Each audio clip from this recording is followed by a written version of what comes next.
Fabio to continue in Alex Marquez, surprised by topping Marc Marquez from the top of the Friday practice timesets at the German MotoGP.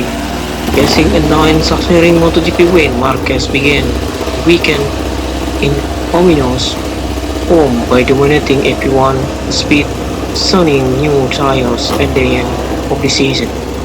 The Ducati Lenovo star then set the first sub 1 minute 20 second lap of the weekend early in the afternoon, keeping him on top until a hot lap by Acosta and new tires.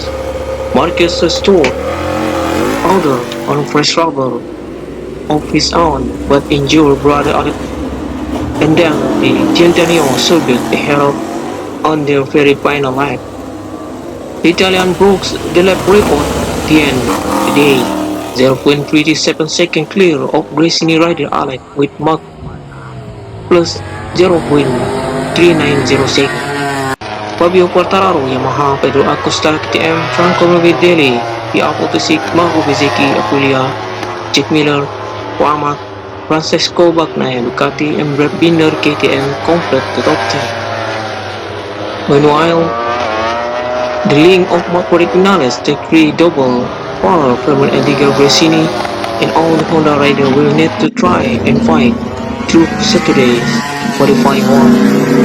Most of the frontrunner began the season on the hard front and soft rear tires. Title contender Alex Marquez gave the all clear after his hand injury was reviewed for F1. Among those two start on the medium rear.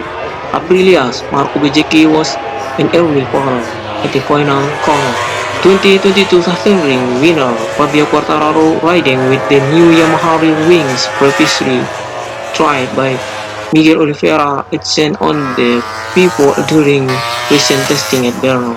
It didn't appear hot the rear of his M1 down much, with the Frenchman running on after a massive stoppie into turn 1 before safely securing a place in qualifying 2.